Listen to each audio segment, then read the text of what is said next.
Please have a seat front, so make that looks comfortable to you. And Student Family Association. I want to shout out to my student advisor, Shavonda. She and has been my last 2 weeks, and so I don't know what I would do. So thank you so much for helping with our efforts here. We'd also our colleagues from as well. We are live streaming this via YouTube link that was sent to most of you that are veterans. And so we're excited that you're able to join us if you are. So this year, it marks the 100-year anniversary of the silence to end World War I. This was the Great War called the European War by contemporaries. 1 million combatants were ended with Germany's defeat on November 11, 1918. And what is the significance of the red poppy? The common poppy can lay dormant for 80 years or longer without blooming. During World War I, this beautiful phenomenon took place in Belgium in the portion of Flanders Province. You may have heard or read the poem In Flanders Fields, written by John McCrae, who was a Canadian doctor who was serving. Red poppies. Since then, red poppies began to people to sign up for the military or to buy war bonds, but in ceremonies honoring the war. So at this time, we would like all of those of you who have served in the United States Armed Forces to please stand and briefly introduce yourselves. Please tell us your name, the branch you served under, your rank, and your military occupation. So we're going to start with our panel here.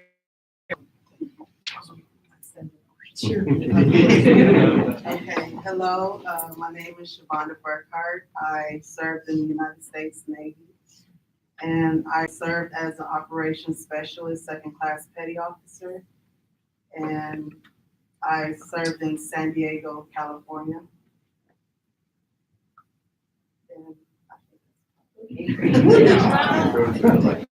Served in the United States Coast Guard, went to the Coast Guard Academy, and then went all around the country. My main field was communications, and I retired as a lieutenant commander in 1976, and been out here teaching ever since. I love it. David Carroll, United States Marine Corps from 2003 to 2008. And so I got to see stuff in Iraq. Vacation time. Yeah, vacation time, more than vacation, sandbox. Brief over the United States Air Force, I was a staff sergeant, air traffic controller in 1965, 1969. Brendan Douglas Wilkes, United States Army, 2008 to 2016. I had 2 MOSs, 91 Gulf, worked on small arms, as well as 68 Whiskey, which was combat medic. Served in Colorado, Germany, and Afghanistan. My name is Nathan Burkhart. That's my wife, Shavonda. I served in the United States Navy as well, 2000, 2004. I was a bosun mate, third class. I got in trouble, so I didn't make the next rank. But I did enjoy it, and we spent a lot of time at sea during 9/11. Anybody else at the table there? So my name is Andrew Bogar. I served in the U.S. Navy from 2002 to 2009 as a Master of Arms, second class petty officer. Then I transferred through the Blue to Green program to the U.S. Army, where I became a cavalry scout. I did 3 years there. I did a tour in Afghanistan. Received a Dear John email because it migrated from letters to emails, got out, but kept my foot in the door with the Alaska National Guard. So I'm still in the Alaska National Guard. Good man. Continue. I'm Matt Bell, obviously still active duty. I'm the district commander here in Alaska, so all the Coast Guard folks work for me. I've been in the Coast Guard for 33 and a half years. Right, 33 and a half, yeah, close enough. My wife's back there in the back. She's supported me for, almost 30 of that. And so pretty cool. That's a harder job, at least from my perspective. And so I'm a shipboard operator guy. I've been at sea for half my Coast Guard career.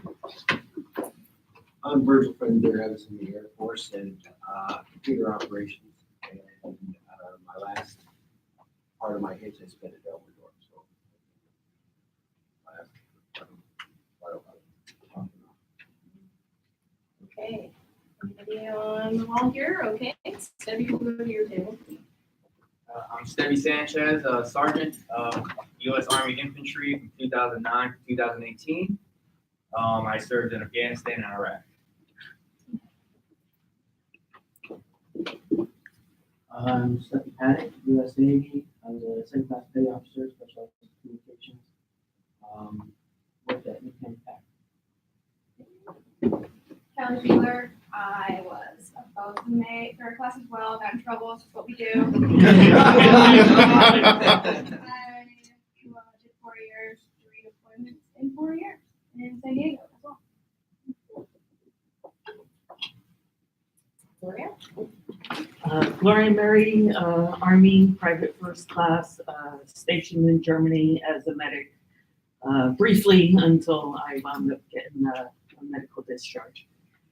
Okay, continuing on in the back. Anybody? Sean? You?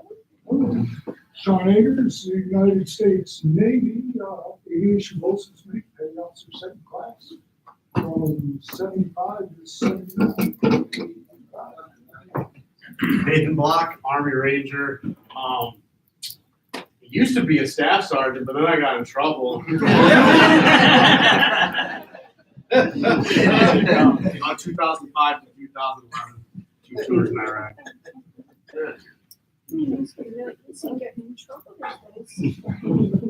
Okay, I am. I'm Ian. I was a senior airman in the Air Force. I went to Iceland and worked on H-16 search and rescue helicopters. Okay, continuing on back. Ivan Falcon, U.S. Army. I was a chaplain's assistant 2010 to 2018. Deployed to Eastern Africa, and I've been alive. Anybody else? Since everybody's looking at me. Dave Klein, Associate Director, Campus Recreation, and with the Air Force that brought me up to Alaska, stationed at the House Air Force Base, and crew chief aircraft. And how many of you have family members who have served in the military, even though you didn't serve as you have family members? Okay, we're all very much connected. And so if you would join with me, please, and let's give a round of applause to these veterans.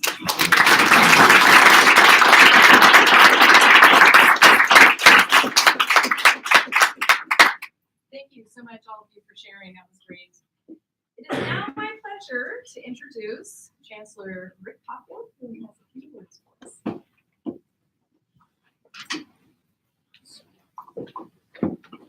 Thank you all for being here. Very appreciative of Admiral Bell being here and to meet him for the first time. So thank you, sir, for being here. To all of you who are veterans and family members, our university aspires to be of service to you and a great support to all of you. So I'm very appreciative of all of you being here. My grandfather was in Flanders all those years ago, serving as a medic. And so I think about him, he's long gone, but what he experienced and what his comrades in arms experienced there. So we're here to support all of you, and we're grateful for your presence. We have some new opportunities, just talking with the Admiral about the partnership we have with the Coast Guard, a college student pre-commissioning initiative we'd love to see more of our college students choose that pathway, in that instance, into officer candidate school for the Coast Guard.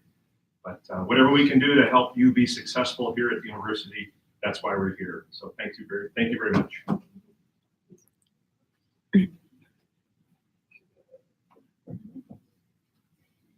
Thank you, Chancellor Caulfield.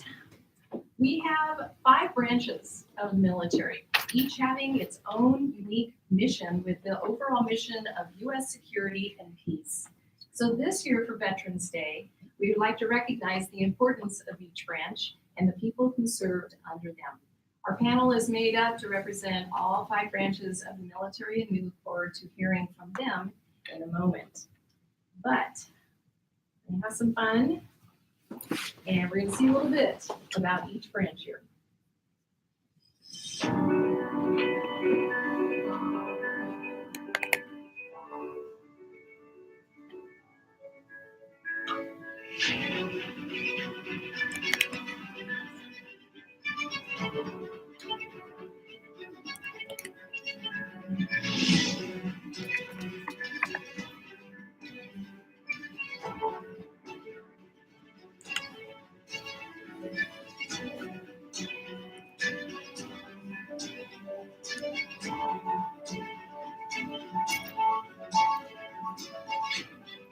And so, my fellow Americans, ask not what your country can do for you, ask what you can do for your country.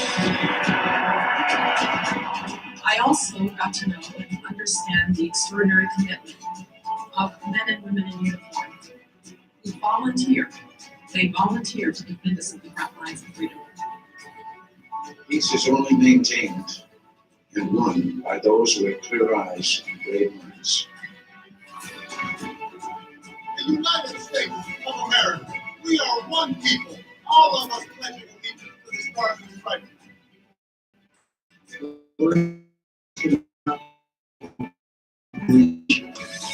Or the totality of their courage.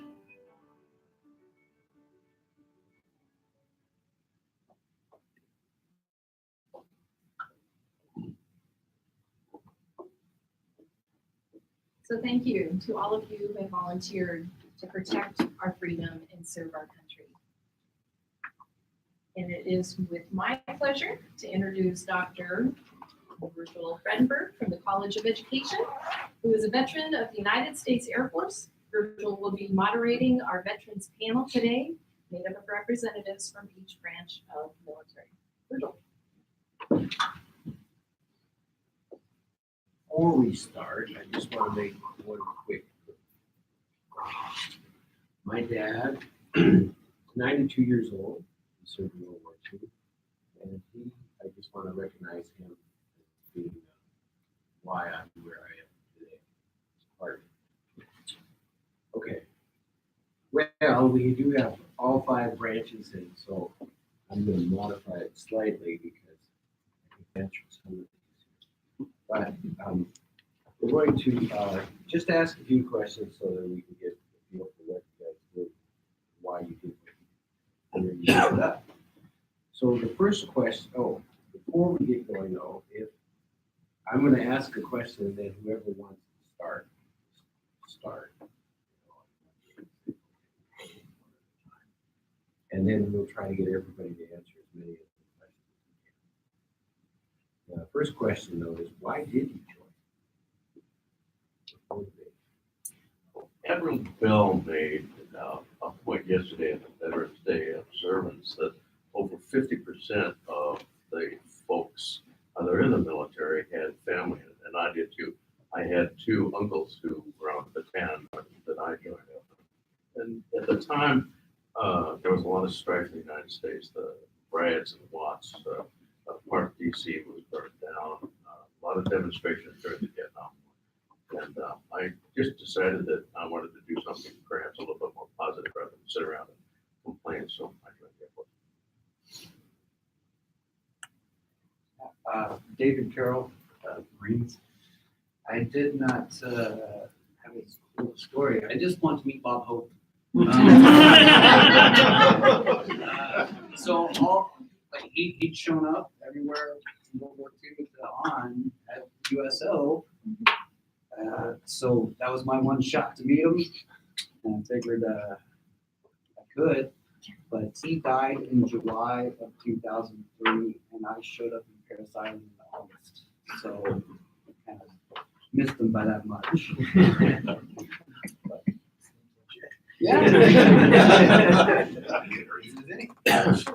My story is pretty similar. It's every man that was in my mother's family and my father's family, brother or parent, was in the military. My father's father served in World War I. It was pretty interesting. We just learned this because my dad just passed, and we were digging through all this stuff, and we found documentation on it. He was a balloon. One of his things, he was a balloon lookout. There was something new they were starting, and they put him in a hot air balloon up about 2,000 feet, and height of eye, he was able to see the enemy further away than they could see us. And it didn't take too long before the enemy said, "Hey, we got to shoot that balloon down." And so his balloon crashed from 2,000 feet. My father was a naval aviation cadet. He was on his last solo flight before he was going to get his wings and go off to war. And his bi-wing plane crashed from 2,000 feet. So when it came time for me to join, I said, "I'm not going to do anything up in the air." And it was at the same time, it was the mid-70s. Vietnam was winding down. Everybody was coming back, and just the neighbors and all I saw, they were a mess. And everybody was being referred to as baby killers and all that. I mean, it just was not a good time to be in the military. And so I took a look and I said, I got to do one. And the Coast Guard's mission, safety of life and property at sea, that's the primary mission, saving people. I said, that's a little bit better. So that's what brought me into the Coast Guard as opposed to one of the other armed services. Yeah, I didn't have to go up to 2000. Not yet.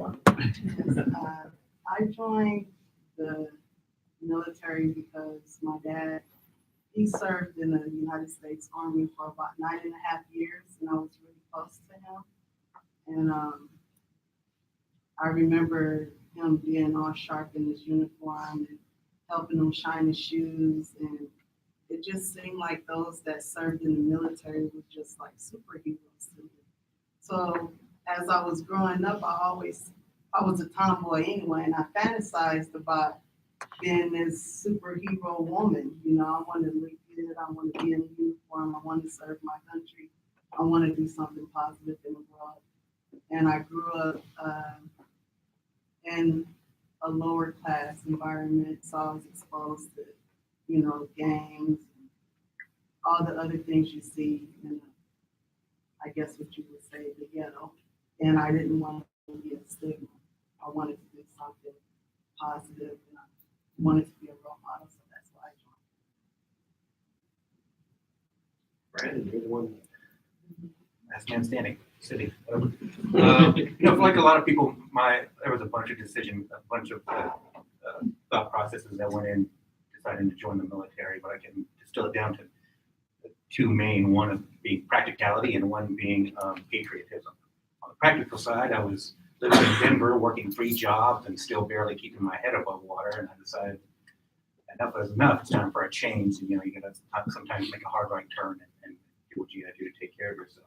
On the other side, I've been idolizing one of the military people my entire life. My family has been serving in the military since the American Revolution. They were heroes to me. I didn't care about athletes. I didn't care about musicians. I cared about soldiers, Marines, and airmen, and so on and so forth. So, I matured to the point to where I felt the need to give something back to my country and to my fellow citizens. So, just being in a low economic point and also being in a high patriotic mind, and next thing you know, was saying on the dotted line. And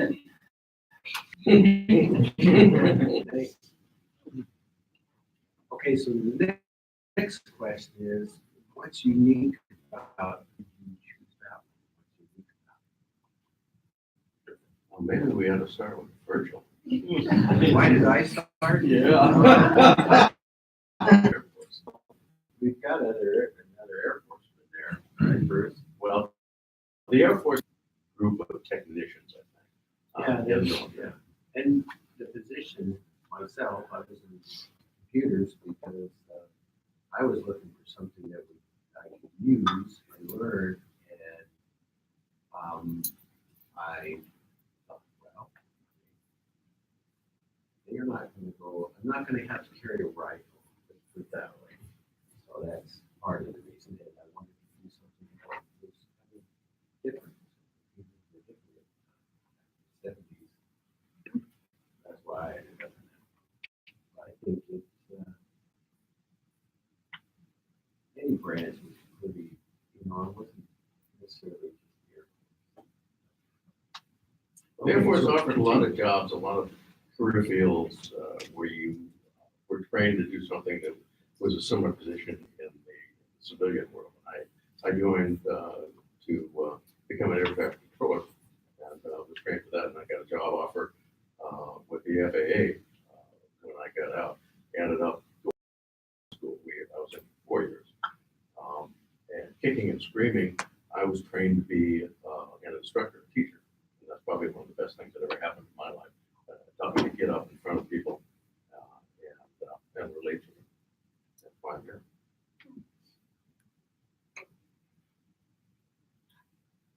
You already got my Coast Guard story. It was the peacetime mission. The peacetime mission of the Coast Guard was kind of what I wanted to do with my life, as opposed to go out and learn how to feel, learn how to see people.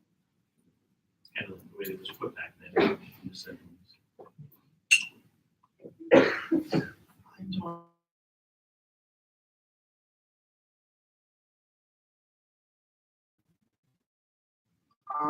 ROTC around my area. They had ROTC programs, and my high school happened to be for the Navy. And so for my school, I was a part of the ROTC program with my school. And so I learned a lot about the Navy and learned a lot about military bearing. The program just prepared us for the Navy. And, I think what is unique about serving in the Navy is when we're out to sea, you're out to sea. There's no land for you to go to. You're a city on the water, traveling. All of us that are on that ship are all in the same boat. And all we can do is lean on each other, support each other, and you find lasting friendships with the ones you serve with. So it's like this bond, no matter what department or division you're in. It's just that connection that you have from a diverse of people from different backgrounds that brings us together. And while we're out at sea, we do so many activities with each other. It just builds that family out on the ocean. When you asked what makes my branch unique, the Army, I was like, well, just take anybody. Gotta have a better answer than that. I remember, it's funny the things you'll remember in life. I remember very specific, I can't remember what I had for dinner 2 days ago. I remember very specifically my thought process in choosing the Army. I'd taken a bus ride for 45 minutes, gotten off, and they had one of the little strip malls where every single branch had their own office. And I remember Marines. I don't know, my father was a Marine. He just says it's gonna break your back, break your knees, don't join the Marines. Okay, Navy. I get seasick. I don't really want to do that. Air Force, scared of heights. Coast Guard, Sea Navy. Army, I've followed Army history again all my life, and so it seemed like the logical choice for me. And again, I'm seasick and everything else. So I wish it was like some glorious, like I really thought about it, but I really stood in front of it for a grand total of 2 minutes and walked right into the Army. The Marines, yeah, I went to a similar, they've got the Army on a line, and I went, no match plan, Bob Hope. The Marines didn't ever call me back. They didn't call me back, and that's the one I chose. All right.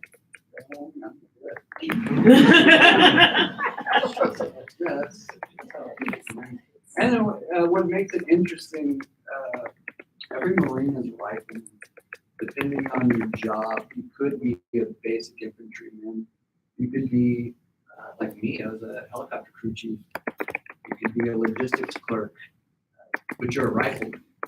And that was what makes me to me. So now the question, can you give us one of your most memorable experiences while you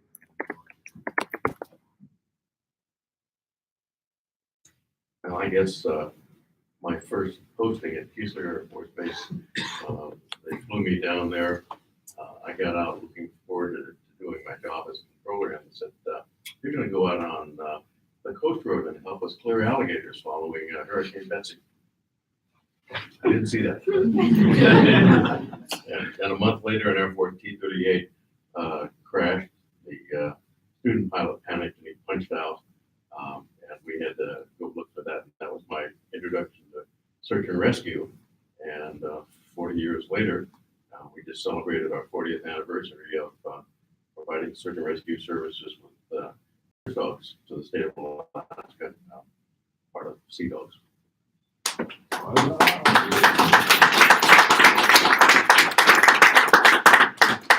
to Keesler, it's not there. That's for tech school. Yeah. Hurricanes were not good at that place.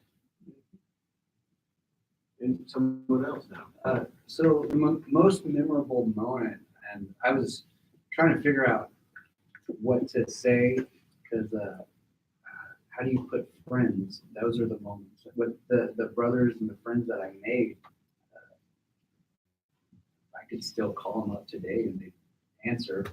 But those are things that that's for me. But so the coolest stuff was going to porta potties in other countries. Yeah, you'll see the most philosophical stuff written on the walls. And it's I try to figure out how to say this, but like the stuff that's going on the walls on your way to Iraq is a lot different than the stuff written on the walls on the way back from. And when we were in Kuwait, going to and from, they would put paper on the walls. They would have these big sheets of paper, and so every day they could just rip it down and put up another one, and they'd be full by noon. So I was thinking of it like your yearbook or a scrapbook. That's what you left for the next traveler coming through. So yeah, some of the, I can't share it with you guys, but some of the most memorable stuff that I would say was written on the bathroom stall. What did you write on?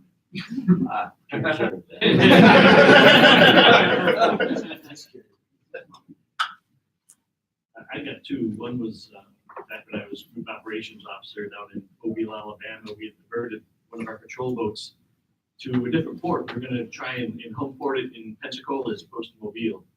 And so we sent it over there to take a look at the port and see if the skipper thought it would be okay docking in there and all. On the way, he happened to find a cooler floating out there that had two people in it. Their boat had sunk about 4 days or 5 days earlier. Nobody knew about it. This was 1988. And they were just sitting in this cooler hoping somebody would find them. And as luck would have it, the boat just, the cutter just went by them and picked them up and saved them. And that was back to the mission of the Coast Guard. The other one was in my retirement, and Nancy, if you look at the Admiral's chest there, he's got all the ribbons and all that.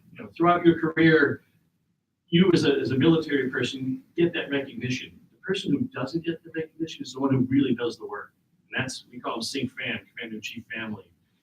The person at home who's taking care of the kids, taking care of the house. When you're moving, taking care of the moving and all that stuff, because you don't have the time to do it. And when I retired, the Commandant of the Coast Guard had a nice plaque for my wife. I brought the two of us to tears that finally she got recognized for her, because I wouldn't have been there if it weren't for her. So I gotta say, yeah, we serve, but the spouses and the families, they serve too. So we gotta make sure that they get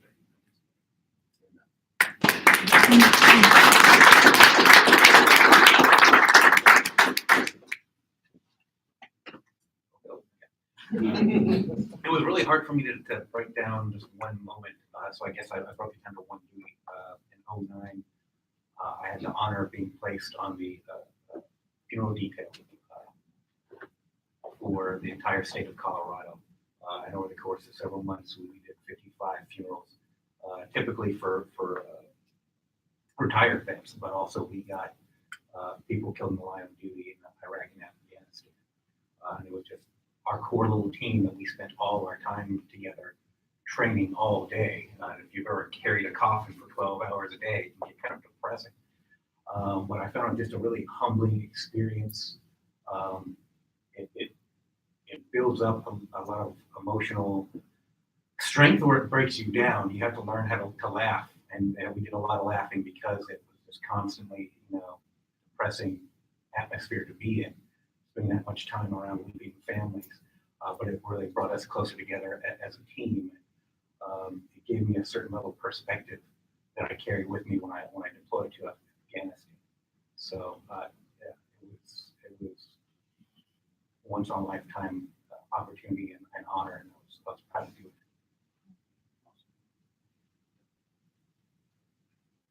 My experience would have to be, was sort of a long story, but I'll keep it short. I ended up transferring from the USS Lassen BDG 82 to USS Mobile Bay CG-53. I was supposed to be traveling there on temporary orders. I was going to meet them in the Persian Gulf, but right before I left, it turned into permanent. So I'd been on deployment, and they were way back home from the deployment. I ended up traveling to get to the ship, and I remember that I was on the ship, and the next route was supposed to be to Australia. We had Liberty there, and then we're told that we have to go to the Persian Gulf because there's something that we have to partake in. And I remember it was March of 2003 was the first and last time that I've seen combat. And I was really happy about that. We were in the Persian Gulf, and we shot off our missiles to Iraq, and over a period of 7 days. And I remember feeling really good. I was doing a positive thing, and I was scared, but that was a really good experience to have, because you really don't hear about the Navy being part of the war. But in this situation, it was the Operation Enduring Freedom War, which was the war. Our ship and our crew was recognized, and it was a good experience.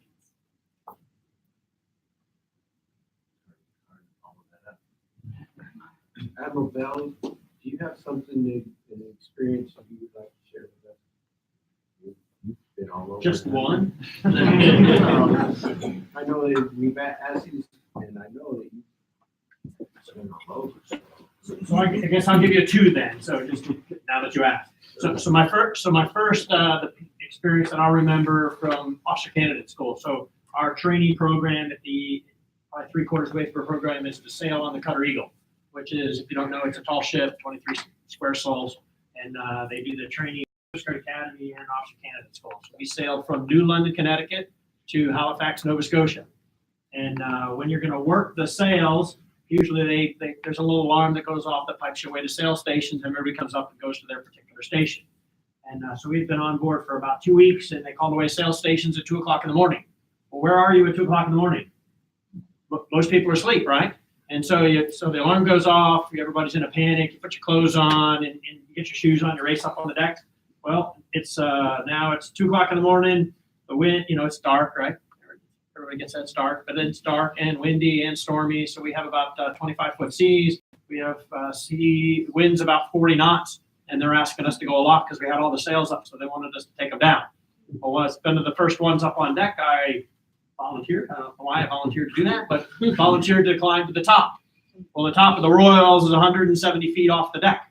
And when you have 40 knot winds, you're heeled over about 35 degrees. So when you get up on the top of the Royal and you get out to the end of the yard arm and you're just working the sail and as they're loosening the ropes down below, the sail starts flapping, you're trying to haul it in. Well, once you get all the sail in, then you can look down. Well, when you're heeled over 30 degrees and you're out on that leeward end of the yard, what's below you? Nothing. Everybody says the ocean. It wasn't there. I'm telling you, I was looking down. There was nothing because it was pitch black. And you rely, kind of going back to your comments up here, you rely on those shipmates that are in next to you. It's the other three folks that were on the yard arm with me, plus the rest of the crew is working that ship.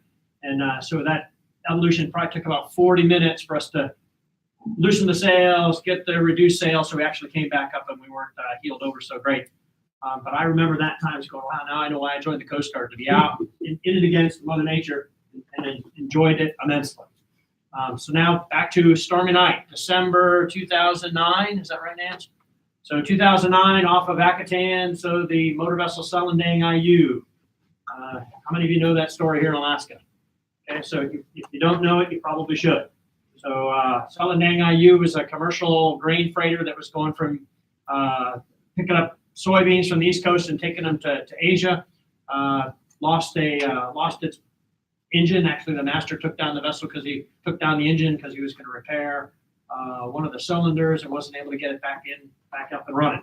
So December, if you've been in the Bering Sea, is a really nasty place to be. So that night, long story short, ended up to be 40 knot winds, 40 foot seas and about 80 knot winds. Blinding snowstorm, probably 20 degrees outside, and the vessel was drifting up onto the rocks next to Akutan Bay. They're just west of Dutch Harbor.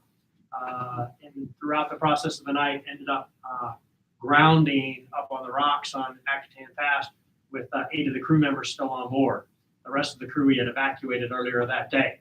To remove those last few crew members, we had a couple of helicopters flying in the area, plus my own helicopter that came from the ship. In the process of doing that rescue, they had 6 the crew members recovered.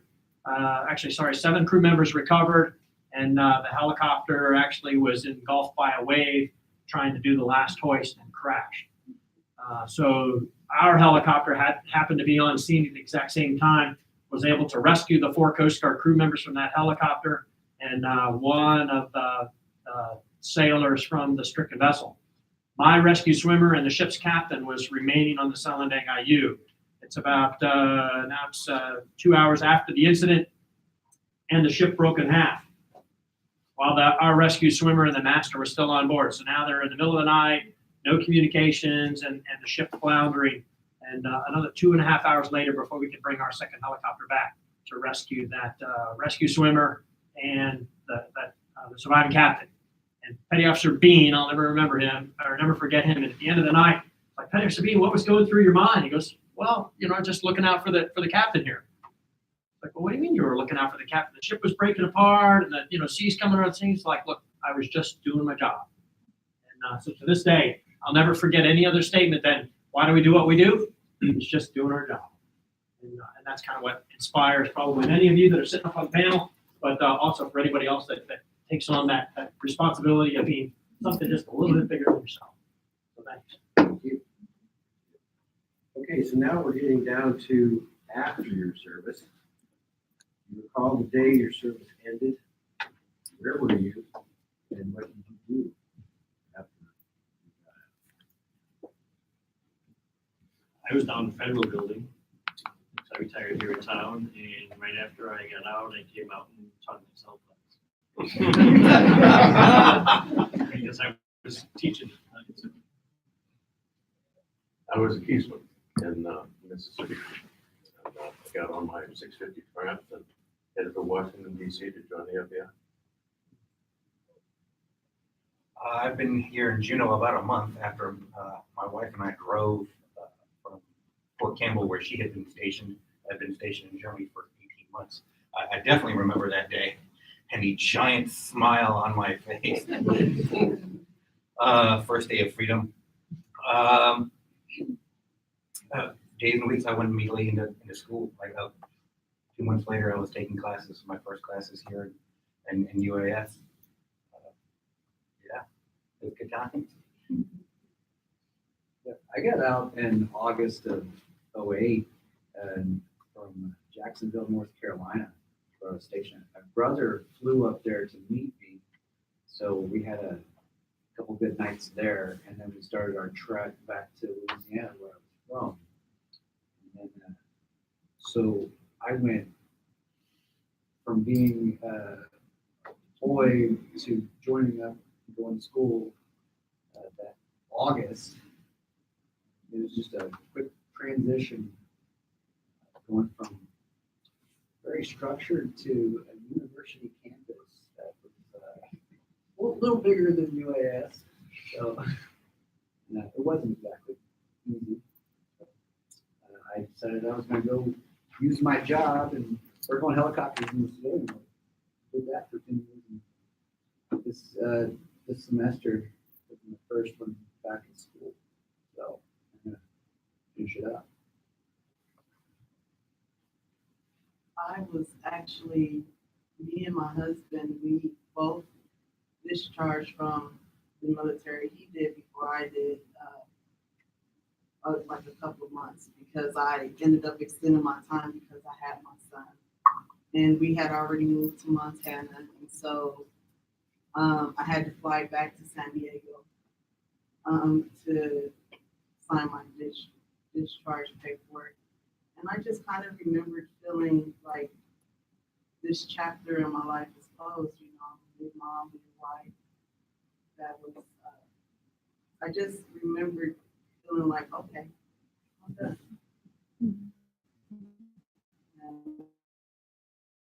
And I was just pretty much at home taking care of my son for a little while. And then I started working. So now, you running out, we have to wrap it up. You were just looking it up. Okay, so let's do that. I have some more questions. Does anyone have questions of the panel? Yeah, can you possibly be a psychologist and work in the military? Yes. I probably need you. No problem. Anyone else?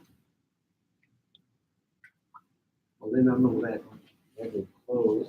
Thank you. Awesome. Let's give the panel a round of applause.